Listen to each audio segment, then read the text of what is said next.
Olá, pessoal! Eu sou a professora Bruna Pati, professora de Ciências e Biologia e youtuber, e estamos aqui para mais um vídeo. O tema de hoje é lipídios. Só que antes da gente começar a falar sobre o tema do vídeo, eu vou pedir para vocês deixarem seu like, comentarem, compartilharem, principalmente se inscreverem e ativarem o sininho do canal, para que a gente consiga levar esse conhecimento para o maior número de pessoas possível. Bom, o tema do vídeo de hoje é lipídio. Como eu já tinha falado com vocês nos vídeos anteriores, nós estamos aqui produzindo uma série sobre bioquímica, sobre os compostos químicos da vida. Então começamos com o primeiro vídeo, que foi sobre água. Nesse vídeo eu também expliquei resumidamente o que seria bioquímica e a importância desse tema para os vestibulares, principalmente para o Enem. Para quem me acompanha lá nas redes sociais, no meu arroba, que vai aparecer aqui para vocês agora, professora Bruna Pati, vocês vão ver que eu fiz uma postagem com os 7 temas mais cobrados do Enem. E a bioquímica estava num desses temas. E é por isso que eu estou produzindo essa série de vídeos aqui para vocês. Então começamos com a água, já falamos sobre carboidratos e hoje o vídeo 3 vai ser sobre lipídios. Provavelmente vocês já ouviram falar sobre lipídios, informalmente, são os óleos, as gorduras, as ceras, e hoje a gente vai se aprofundar mais nesse assunto. Como nos outros vídeos, a gente vai começar falando dos elementos químicos que formam esse composto orgânico tão importante para a vida. Que elementos químicos são esses? Carbono, hidrogênio e oxigênio. Quem assistiu o vídeo anterior deve estar se perguntando, mas espera lá, eles são formados pelos mesmos elementos químicos que formam o carboidrato, então qual é a diferença entre um e outro? Porque no lipídio a quantidade de oxigênio vai ser bem menor do que dos outros elementos químicos, o que vai conferir aí características super diferentes dos lipídios para os carboidratos, beleza? Os lipídios, além desses elementos químicos que eu falei, podem vir associados a fósforo, que é o P, ao enxofre, que é o elemento químico representado pela letra S, e a nitrogênio em pequenas quantidades, o que vai aí dar outras características para essa molécula lipídica. A molécula de lipídio ela é apolar. O que isso significa? Para quem assistiu a aula de água já deve estar aí, desvendando o significado disso. Significa que ela não será solúvel na molécula da água. Lembra que eu falei que a molécula da água é um solvente universal e que vai dissolver substâncias hidrofílicas e não vai dissolver as hidrofóbicas, ou seja, aquelas apolares? O lipídio se caracteriza como uma substância apolar. Portanto, não é solúvel na molécula de água. Alimentos que a gente pode encontrar o lipídio: azeites, óleos, margarina, manteiga, tocinho, torresmo, alguns peixes, algum óleo de fígado, de bacalhau e por aí vai. Os lipídios vão desempenhar diversas funções no nosso corpo, dentre as quais a gente pode destacar reserva energética, isolante térmico, faz parte da composição de sais biliares, membranas plasmáticas e hormônios sexuais. Os lipídios eles são formados por longas cadeias. O nome dessas longas cadeias que vai aparecer aí, a figura para vocês, é ácido graxo. Então, quando vocês ouvirem agora falar de ácido graxo, já associa com o lipídio. São essas longas cadeias lipídicas, cujas extremidades você vai ter um grupamento que a gente chama de carboxila, que é o COOH. Então, são longas cadeias lipídicas, formadas por carbono e hidrogênio, e nas extremidades COOH. Dependendo da forma como as moléculas de carbono estão ligadas entre si, esses ácidos graxos terão características diferentes e podem ser classificados em saturados e insaturados. Os insaturados são aqueles lipídios em que vai haver ligações duplas entre as moléculas de carbono. Geralmente eles serão líquidos à temperatura ambiente, os óleos, os azeites. Já os saturados são aquelas moléculas em que não há ligações duplas entre as moléculas de carbono. Geralmente são sólidos à temperatura ambiente. Agora a gente vai falar um pouco sobre os vários tipos de lipídios que existem. É bom vocês prestarem bastante atenção, Pega caneta e papel para anotar o que eu estou falando. As gorduras serão formadas por glicerol, que é um álcool de cadeia curta de 3 carbonos, mais moléculas de ácido graxo. E aí você pode ter uma molécula de ácido graxo, 2 ou até 3. Tudo isso vai caracterizar as gorduras. A gordura mais comum da gente estudar, de cair em vestibular, e a mais comum do corpo humano é a triglicéride, né? Também conhecida aí como triacilglicerol ou ainda triglicerídeo, que vai ser formada por glicerol mais 3 moléculas de ácido graxo. O triglicéride é a gordura mais abundante no nosso corpo e ela vai atuar como uma excelente reserva energética.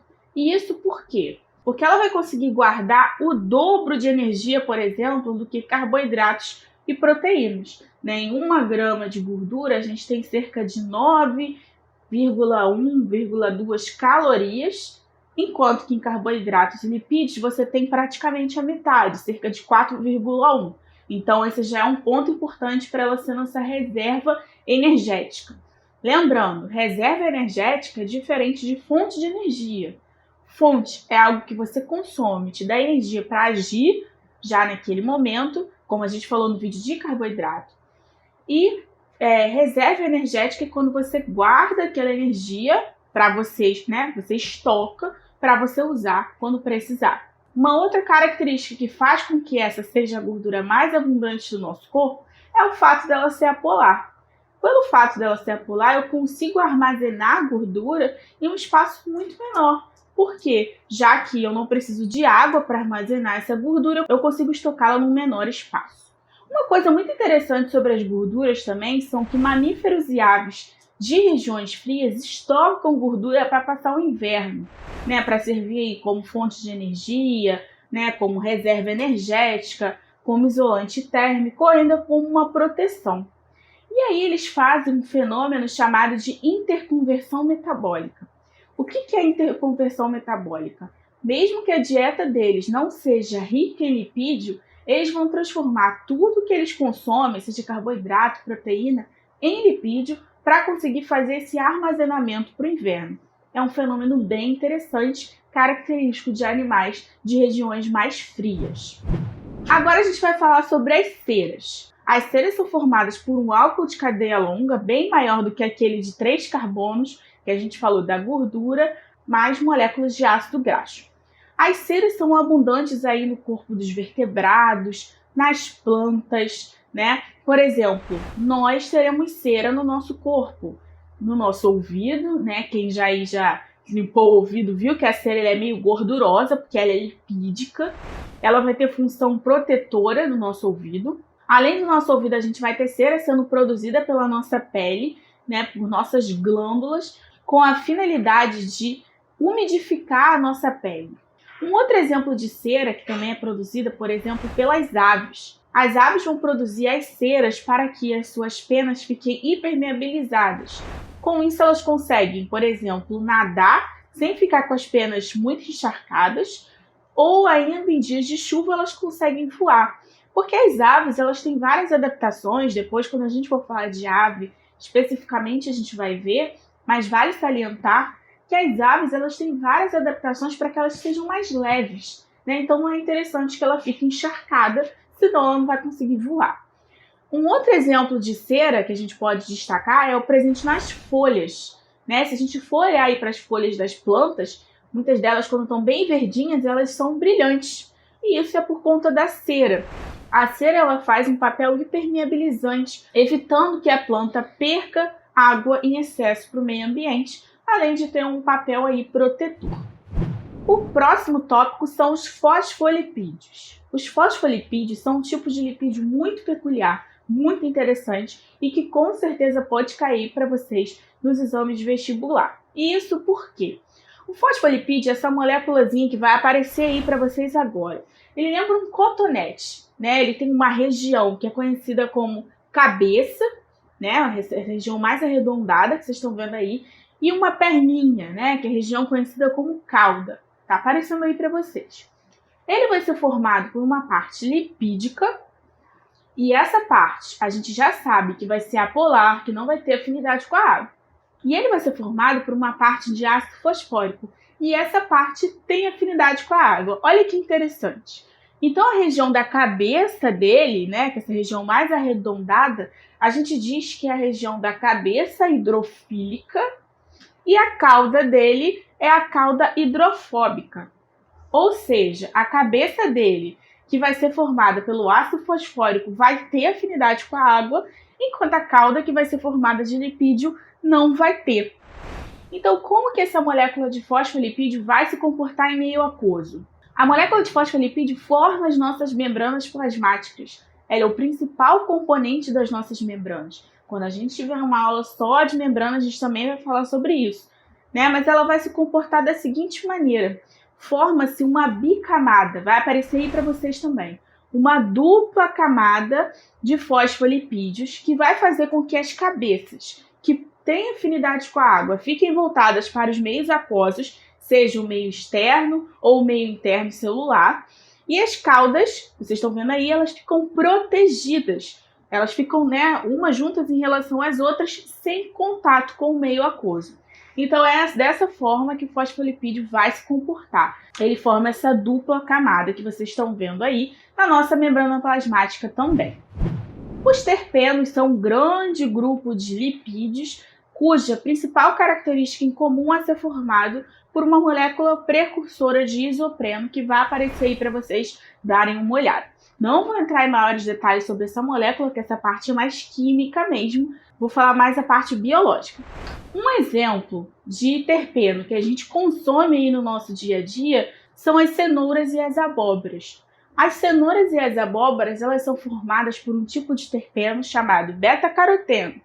Quando a gente consome esses alimentos, no nosso corpo eles são quebrados e é liberado 2 moléculas de vitamina A. Olha que interessante, por isso que falam que cenoura faz bem para a vista, porque a vitamina A ela vai ser muito importante para a manutenção da boa visão, principalmente da visão noturna. Um outro grande grupo de terpenos são os esteroides. E aí a gente tem o colesterol, os sais biliares e os hormônios sexuais. O colesterol ele vai ser um importante componente das membranas plasmáticas. Ele vai ser precursor de vários hormônios sexuais, testosterona, estradiol, né?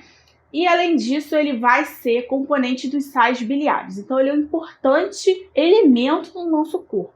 O que são os sais biliares? Os sais biliares vão compor a bile, que vai ser produzida pelo nosso fígado e armazenada pela vesícula biliar.